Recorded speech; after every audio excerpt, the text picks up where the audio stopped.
The DUP, thanks for joining us.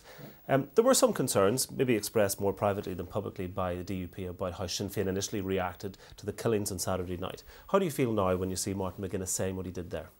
Well, they were expressed publicly as well as privately, and I expressed them as did others.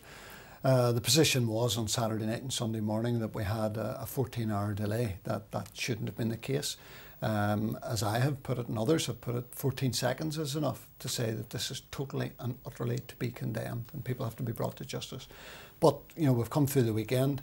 I think we're now moving on to a more stable foundation because the facts are condemnation is good and right and proper right across the political divide, and it's good to see people from every corner united standing against these killers. But that in and of itself will not stop them. Because we've seen this in the past, you know, we've seen this in the 70s and the 80s.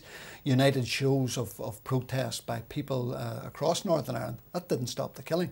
What stopped the killing was when information was brought before the police, who were then able to turn that into evidence, bring them before the courts and to get convictions.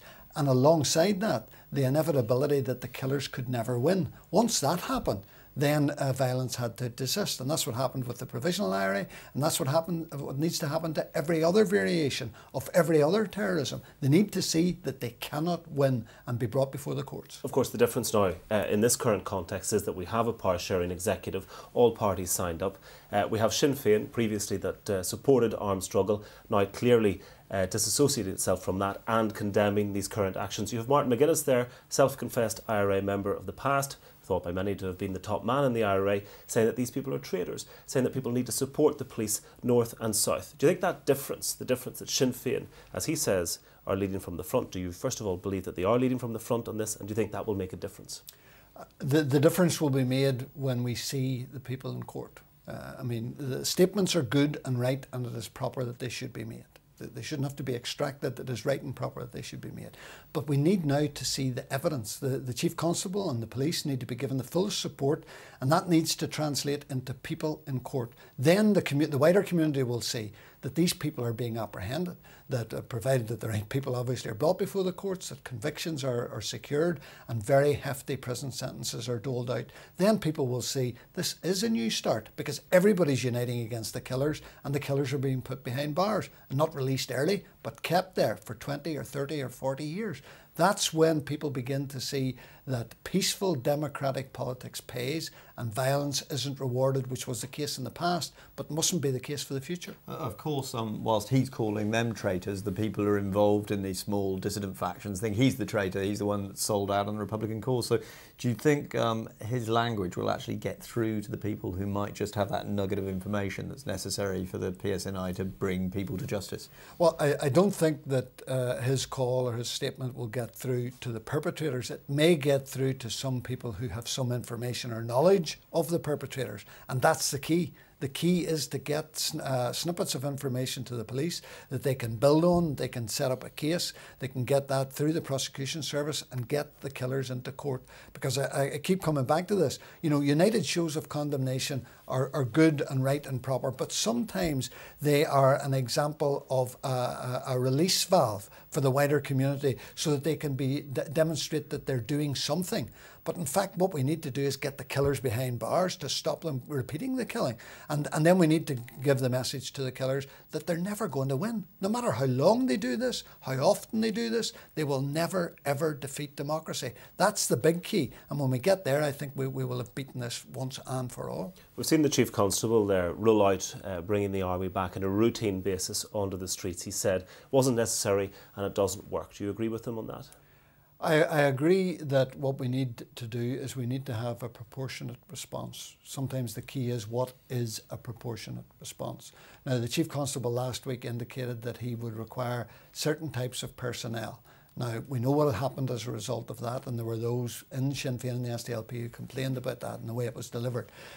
I think we now see the need for as many resources as he requires. Now, he's the expert.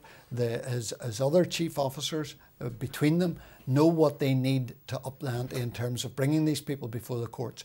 Every political party needs to say, whatever it is that you need, Chief Constable, we are united behind you in getting that to bring the killers to justice and to deliver the country for the future. That's what Northern Ireland wants to see. That's what I think 99.9% of the community want to see. Now, we need to ensure that he gets the resources, whatever they might be, and everybody has to step up to the plate. No backing off, no equivocating, but stepping up to the plate and saying, yes, we'll support the Chief Constable in whatever he needs to deliver. From week to week on this programme, we're often reporting tensions inevitably between the Stormont parties here, people having a go at each other over various things, cultural issues, obviously, even your own bailiwick. Was that maybe because we felt we had a bit of a comfort zone, we were taking peace for granted? Will this kind of bring a bit more, if you like, sobriety or maturity to how people deal with this here? It might, because I think, I mean, if you think about it, adults now around the age of 30 or thereabouts, this is a new phenomenon. For most of us over that age, this is a case of, as the First Minister said, not going back to the old days. But for a generation, this is a new experience. They haven't experienced this in their adult lifetime.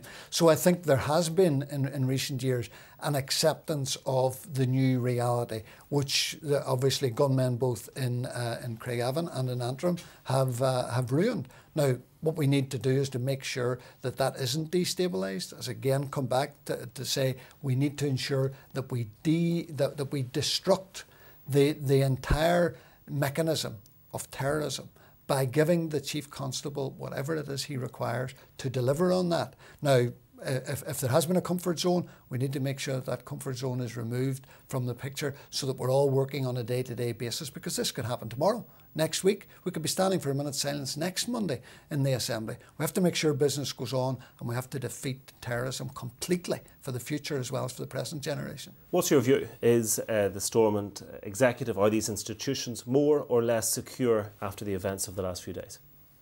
Well, I think there's a tendency for some people to say either they are more secure because people will be brought together, which I think is a bit of a wish list. And then there are those who would say they are less secure because they bring tensions. Quite frankly, I don't think they will make much of a difference. What we have is not ideal. It's not most people's first choice, but it's a lot better than what we had. Now, what we have to do is move forward, make what we have now better.